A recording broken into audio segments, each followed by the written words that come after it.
Video ini hanya untuk mereka yang punya logika. Bagi yang tidak punya logika, skip aja. Pak Prabowo yang baik, kami berharap Bapak bersedia mencabut surat keputusan bersama dua menteri tentang pemeliharaan kerukunan umat beragama, pemberdayaan Forum Kerukunan Umat Beragama atau FKUB, dan pendirian rumah ibadah yang dulu dilahirkan pada 2006. SKB ini sudah beralih nama menjadi peraturan bersama menteri, namun masyarakat lebih mengenalnya tetap sebagai SKB 2 menteri. Pak, SKB ini sudah makan begitu banyak korban. Banyak umat beragama yang tidak kunjung bisa memiliki rumah ibadah karena kesempitan SKB ini. Yang jadi korban bukan hanya umat Kristen, tapi juga umat Hindu, umat Buddha, Konghucu, penghayat kepercayaan, dan juga aliran-aliran dalam Islam sendiri seperti Syiah dan Ahmadiyah. SKB itu sudah berusia hampir 20 tahun dan di sepanjang usianya dia tidak membawa manfaat bagi bangsa. Sebenarnya SKB itu lahir karena berbagai kasus pelarangan gereja di berbagai tempat di Indonesia sejak era reformasi. Pelarangan semacam ini tidak terjadi di era Orde Baru karena saat itu kan pemerintah Soeharto bersikap sangat keras sehingga tak ada kasus-kasus penolakan gereja oleh masyarakat. Sejak reformasi, pemerintah membuka ruang lebih luas. Akibat pertamanya, pembangunan rumah ibadah jadi lebih banyak dilakukan. Tapi di sisi lain, masyarakat yang tidak toleran juga semakin berani menunjukkan sikap penolakan. Karena itulah pemerintah berusaha mengeluarkan peraturan di level kementerian untuk menatanya. Perkembangan itulah yang melahirkan surat keputusan bersama SKB 2 Menteri pada 21 Maret 2006. SKB ini ditandatangani oleh Menteri Agama Muhammad Maftuh Basyuni dan Menteri Dalam Negeri Haji Muhammad Ma'ruf pada masa pemerintahan Presiden Susilo Bambang Yudhoyono. Dalam bab 1, pasal 1 ditegaskan, tujuan utama SKB ini adalah memelihara kerukunan antar umat beragama yang diartikan sebagai hubungan yang dilandasi toleransi, saling pengertian, saling hormat, serta kesetaraan dalam menjalankan ajaran agama demi menjaga keutuhan NKRI berdasarkan Pancasila dan UUD 45. Dikatakan pula, tujuan utama SKB 2006 adalah menjaga keseimbangan antara kebebasan beragama dan ketertiban sosial, serta memastikan proses pendirian rumah ibadah berjalan dengan menghormati nilai-nilai kerukunan antar umat beragama di tingkat lokal. Jadi di satu sisi, hak beribadah dan pembangunan rumah ibadah dilindungi. Namun di sisi lain, pembangunan rumah ibadah harus tetap memperhatikan nilai-nilai keagamaan yang dimiliki masyarakat yang di wilayahnya akan dibangun rumah ibadah. Terkandung pandangan bahwa kalau tidak dilandasi rasa saling menghormati dan kesetaraan, pembangunan rumah ibadah justru bisa mengancam kerukunan antar umat beragama. Tentu itu adalah harapan yang mulia. Masalahnya terbukti bahwa sekarang hampir 20 tahun kemudian segenap tujuan itu gagal diwujudkan. Kalau seorang atau sekelompok warga hendak membangun rumah ibadah, ada sejumlah persyaratan yang harus dipenuhi. Persyaratan pertama adalah adanya minimal tanda tangan 90 calon jemaat yang disahkan oleh pejabat setempat. Kedua, adanya minimal tanda tangan 60 warga yang berbeda agama dengan pengguna rumah ibadah yang disahkan oleh lurah atau kepala desa. Ketiga, adanya rekomendasi dari Forum Kerukunan Umat Beragama FKUB.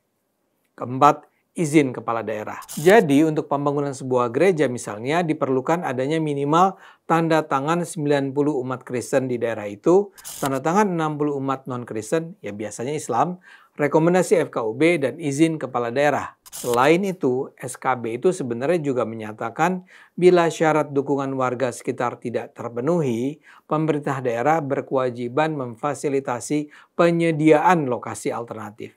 Bisa dibilang SKB ini sekarang terbukti gagal karena setidaknya beberapa hal. Pertama, dalam banyak kasus, pemenuhan persyaratan tersebut sulit sekali atau hampir tidak mungkin dilakukan. Kedua, yang terlihat dituntut untuk memenuhi persyaratan tersebut hanyalah kaum minoritas, misalnya umat Kristen, sementara yang umat Islam tidak. Jadi penerapannya diskriminatif. Ketiga, bahkan setelah semua persyaratan terpenuhi, masyarakat bisa begitu saja tetap menolak pembangunan rumah ibadah seperti gereja tanpa alasan yang masuk di akal. Keempat, ketika terjadi kasus pelarangan yang sebenarnya inkonstitusional, peraturan ini tidak menyertakan mekanisme pengaduan. Coba saya jelaskan satu persatu dengan menggunakan contoh pembangunan gereja. Pertama, dalam hal memperoleh persetujuan dari 90 jemaat Kristen, tentu itu tak sulit dilakukan. Tapi untuk bisa memperoleh persetujuan dari 60 warga Muslim, itu yang sering jadi masalah. Tak sedikit umat Islam yang tak setuju dengan pendirian rumah ibadah non-Islam. Padahal kalau kita misalnya buka Al-Quran dan hadis, ajaran menolak pembangunan gereja sama sekali tidak pernah ada. Yang sering menjadi persoalan adalah kalau di daerah itu ada pemuka Islam yang mengajarkan kesempitan berpikir tersebut. Mereka yang intoleran ini bahkan bisa saja terus mempengaruhi penduduk Muslim untuk menolak gereja. Bahkan, kadang persyaratan ini memang dengan sengaja digunakan untuk memalak mereka yang ingin membangun gereja. Misalnya dengan tawaran bahwa gereja bisa dibangun kalau para kelompok intoleran itu dibayar dengan tarif tertentu. Dengan biaya itulah persyaratan 60 tanda tangan bisa diperoleh. Sekarang kita tanya, apakah persyaratan 60 tanda tangan itu juga diterapkan dalam pembangunan masjid? Saya rasa umumnya tidak. Ada banyak daerah yang jumlah umat non-Islamnya tidak mencapai 60 orang. Jumlah non-Islamnya terlalu sedikit. Apalagi di perumahan syariah yang penduduknya sepenuhnya Muslim. Bagaimana mungkin ada 60 tanda tangan non-Muslim dipenuhi? Dan ini membawa saya pada persoalan kedua. Kesulitan pembangunan gereja tidaklah dialami dalam pembangunan masjid karena segenap aturan dalam SKB itu tidak dianggap harus dipenuhi. Walau saya tidak merujuk data, saya menduga ada cukup banyak masjid yang dibangun tanpa tunduk pada SKB 2 Menteri, apalagi musola. Jadi SKB ini tidak dijalankan karena umat Islam tidak diwajibkan menjalankannya. Itu yang saya sebut diskriminatif. Ketiga, kalaupun segenap persyaratan 90 dan 60 itu dipenuhi, tetap saja pembangunan bisa terhenti karena masyarakat sekitar tetap menolak pembangunannya. Celakanya SKB itu tidak memuat ketentuan.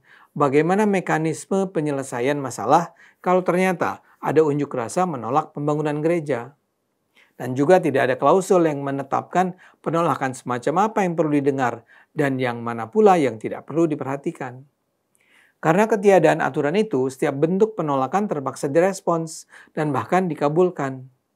Seharusnya yang berperan dalam hal ini adalah lembaga bernama Forum Kerukunan Umat Beragama (FKUB). Mereka adalah pihak yang setelah mempelajari keadaan berhak memberikan rekomendasi pembangunan. FKUB adalah lembaga yang berfungsi sebagai wadah dialog lintas agama dan mitra pemerintah daerah dalam memelihara kerukunan. Keanggotaan FKUB terdiri dari para tokoh atau pemuka agama di masing-masing daerah. Di tingkat provinsi, jumlah anggota FKUB dapat mencapai maksimal 21 orang, sedangkan di tingkat kabupaten atau kota jumlahnya paling banyak 17 orang. Komposisi keanggotaan tersebut ditentukan berdasarkan perbandingan jumlah pemeluk agama di wilayah setempat dengan jaminan bahwa setiap agama yang ada memiliki keterwakilan minimal 1 orang. Karena itu tidak mengejutkan kalau jumlah anggota FKUB di mayoritas tempat adalah pemuka agama Islam.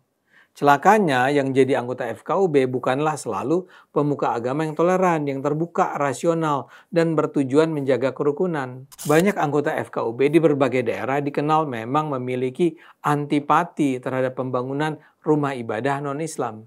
Akibatnya, FKUB yang seharusnya jadi penengah seringkali malah terseret dalam konflik. Lebih jauh lagi, banyak kepala daerah yang tunduk kepada tuntutan kaum intoleran karena tujuan elektoral. Para kepala daerah ini ikut saja menolak pendirian rumah ibadah bukan karena mereka bersikap anti terhadap gereja, tapi karena mereka khawatir kalau mereka mengizinkan pembangunan, mereka akan kehilangan suara dukungan yang diperlukan dalam pilkada. Akibat persoalan itu, SKB ini menjadi salah satu penghalang utama pemenuhan hak beribadah warga Indonesia. Sejak 2006, puluhan rumah ibadah tak bisa lagi dibangun atau bahkan dibongkar dan jumlahnya semakin meningkat saat ini. Amnesty International Indonesia misalnya mencatat sepanjang tahun 2021 terdapat 35 kasus atau lebih yang melibatkan penolakan izin mendirikan rumah ibadah, intimidasi, atau pencabutan izin. Untuk tahun 2022 angka meningkat menjadi 49 kasus.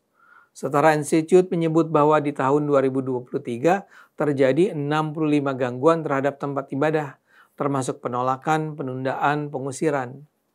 Bukan cuma gereja yang menjadi korban, tapi juga masjid, pura, dan vihara. Pak Jokowi sebenarnya pada 2023 pernah menegaskan pentingnya mempercepat dan mempermudah proses penerbitan izin rumah ibadah. Menteri Agama Yakut Khalil Qomas kemudian mengusulkan penyusunan peraturan presiden tentang kerukunan umat beragama, Raperpres PKUB yang akan menggantikan SKB 2 Menteri.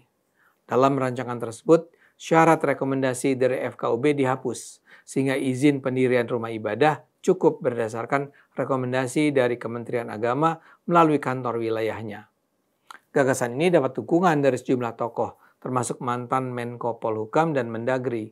Namun, Wakil Presiden Ma'ruf Amin menilai rekomendasi FKUB sebaiknya tetap dipertahankan sebagai bentuk persetujuan dari tokoh-tokoh agama di daerah. Upaya menggugat SKB ini ke Mahkamah Agung juga sudah berulang kali dilakukan. Bahkan sejak 2006 sudah ada permohonan uji material pertama diajukan ke Mahkamah Agung oleh tim pembela kebebasan beragama. Dan terakhir pada 2023, Partai Solidaritas Indonesia bersama pihak lain mengajukan uji material ke MA terhadap PBM 2006. Namun semua permohonan itu ditolak oleh Mahkamah Agung. MA menyatakan regulasi SKB 2006 tidak bertentangan dengan HAM. Karena itu tidak berlebihan rasanya kalau sekarang kita mengajukan permohonan kepada Pak Prabowo. Demi Indonesia, tolong Bapak Presiden pertimbangkan untuk mencabut SKB 2 Menteri itu. Tuangkan saja gagasan perlindungan terhadap hak beribadah, pembangunan rumah ibadah, dan perlindungan kerukunan beragama itu dalam sebuah peraturan Presiden. Terima kasih Pak Prabowo. Ayo kita gunakan akal sehat, karena hanya kalau kita gunakan akal sehat, Indonesia akan selamat.